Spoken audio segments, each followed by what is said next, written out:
Assalamualaikum warahmatullahi wabarakatuh. Perkenalkan, nama saya Naila Himatul Aliyah, NIM 103. Di sini saya akan menjelaskan materi tentang dasar-dasar pengukuran laba dalam Islam.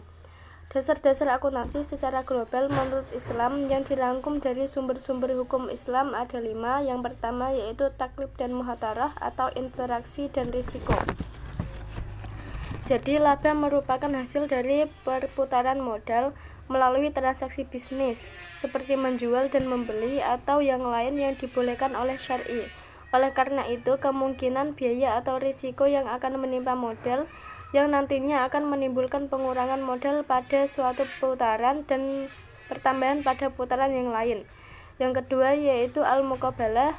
Al-muqabalah adalah perbandingan antara jumlah hak milik pada akhir periode pembukaan dan hak milik pada awal periode yang sama, atau dengan membandingkan nilai barang yang ada pada akhir periode itu dengan nilai barang yang ada pada awal periode yang sama. Yang ketiga yaitu keutuhan modal pokok. Laba tidak akan tercapai kecuali setelah utuhnya modal pokok dari segi kemampuan ekonomi sebagai alat penukaran barang yang dimiliki sejak awal aktivitas ekonomi. Yang keempat adalah laba dari produksi, hakikatnya dengan jual beli dan pendistribusiannya. Pertambahan yang terjadi pada harta selama setahun dari semua aktivitas penjualan dan pembelian atau memproduksi dan menjual, yaitu dengan pergantian barang menjadi uang dan pergantian uang menjadi barang dan seterusnya. Dalam hal ini ada 2 macam laba yang terdapat pada akhir tahun, yaitu laba yang berasal dari jual beli dalam setahun dan laba suplemen, baik yang nyata maupun abstrak karena barang-barangnya belum terjual. Yang kelima yaitu perhitungan nilai barang di akhir tahun.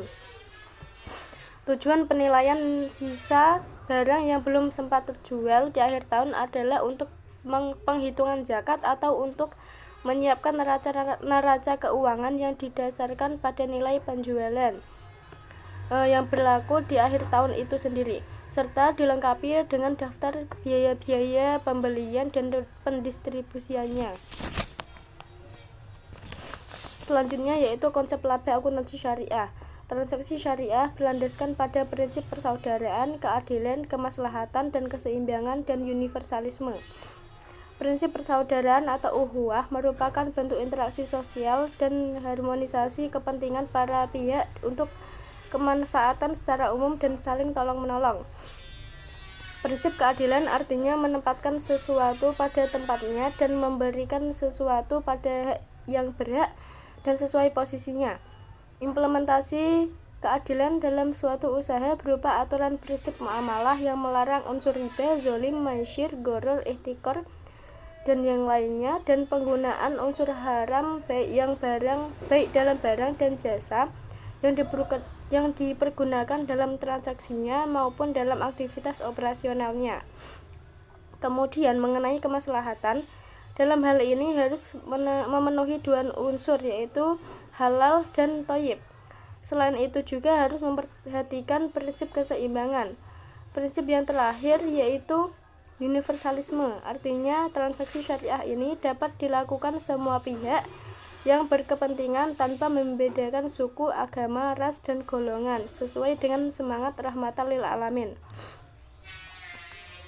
Konsep laba dalam struktur teori akuntansi dapat diketahui dengan menggunakan pendekatan sintaksis, semantis, dan pragmatis.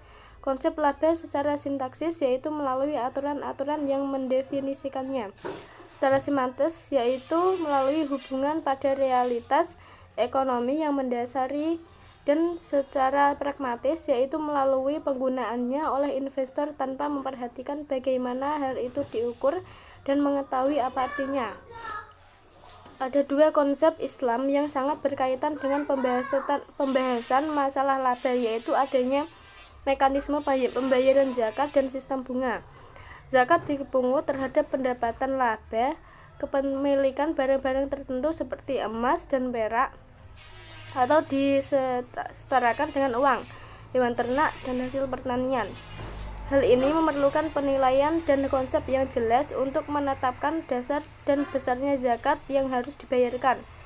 Keuntungan penggunaan laba sebagai dasar pembayaran zakat adalah dapat mengurangi masalah-masalah yang berkaitan dengan konflik kepentingan yang terjadi, window dressing, dan kecurangan dalam penyajian dan pengungkapan laporan keuangan dapat diminimalisir sebaik mungkin, karena setiap muslim menyadari bahwa hal tersebut dilarang agama dan dia tidak akan mengambil barang yang bukan menjadi hak miliknya. Sarana lain zakat yang berkaitan dengan pembahasan konsep laba adalah larangan sistem bunga. Islam melarang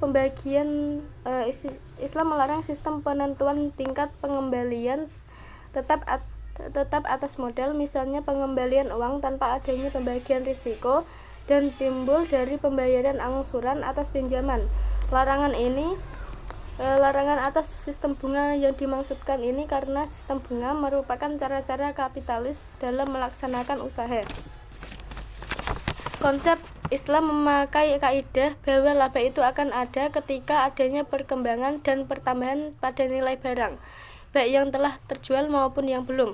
Akan tetapi, jual beli adalah sesuatu keharusan untuk menyatakan laba, dan laba tidak boleh dibagi sebelum nyata laba itu diperoleh. Sekian penjelasan dari saya, kurang lebihnya mohon maaf. Wassalamualaikum warahmatullahi wabarakatuh.